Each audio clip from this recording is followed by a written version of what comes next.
Hey everybody, welcome to Comics with Bueller. As always, I'm Bueller. Today is another episode of Just the Keys. This is where we do a complete guide to a series of comics. Today we're going to focus on one of my favorite characters, the Punisher. We're going to be looking at a bunch of books. I'm going to tell you the values of those books and a little bit of history as well.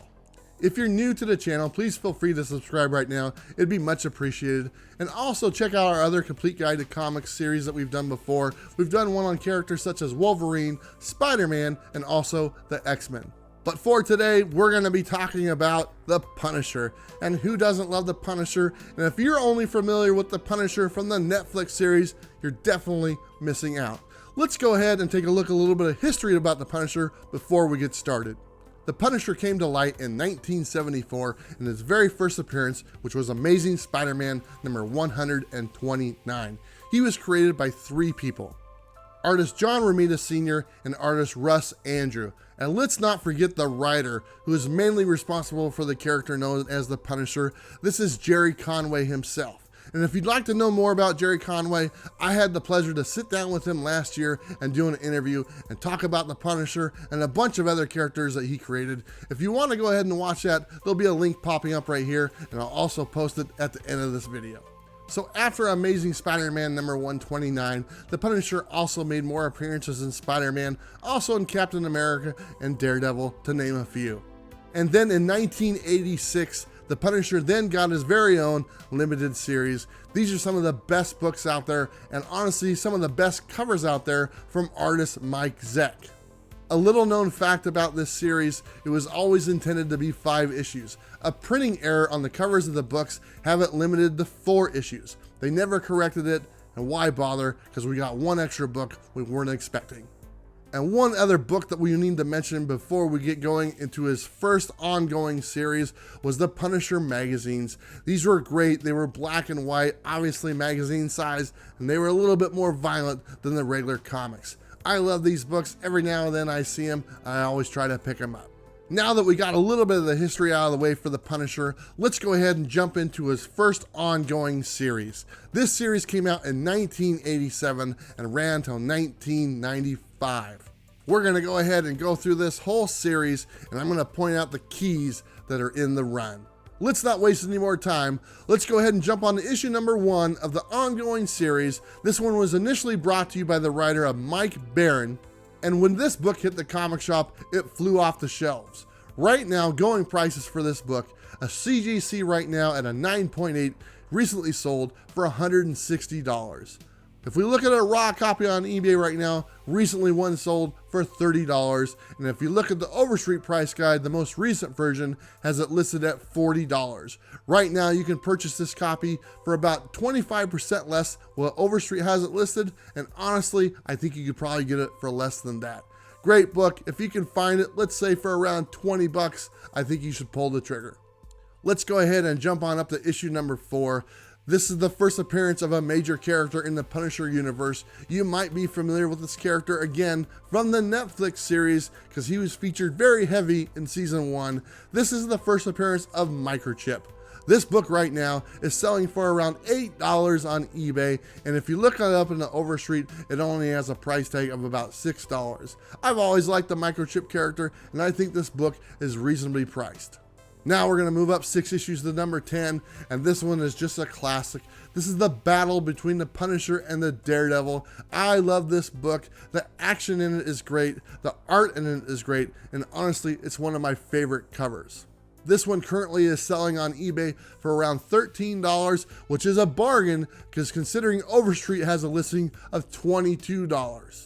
We're going to move on up to issue number 24, and this one has a first appearance in it. And honestly, this book is very affordable. You'll probably find it in the dollar bins. This one is the first appearance of Shadow Masters. Right now on eBay, this book sells for around $3 to $4, and also the listing in Overstreet also has it at $4.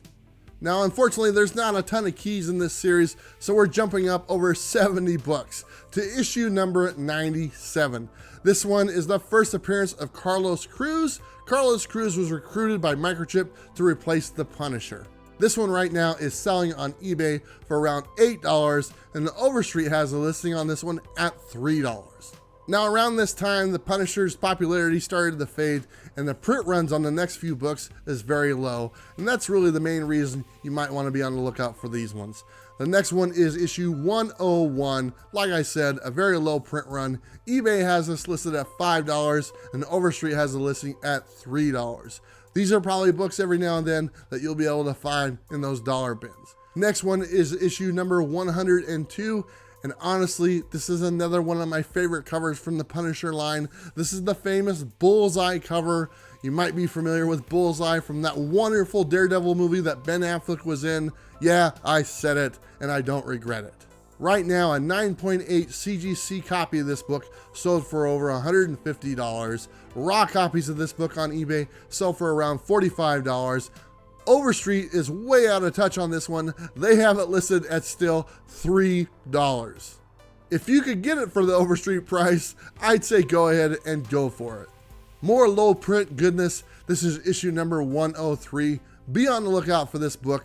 This one has an eBay selling price of around $8 and Overstreet has a listing at $3. The final book that we're going to look at for this series is issue number 104, which is actually the final book in this series. And yes, this is a low print run also. Right now, selling prices for this book on eBay sell for about $11, and if you look it up on Overstreet, we're looking at about $5. But we're not done, because we're going to jump into another series that features the Punisher, and honestly, this series is probably my favorite Punisher series.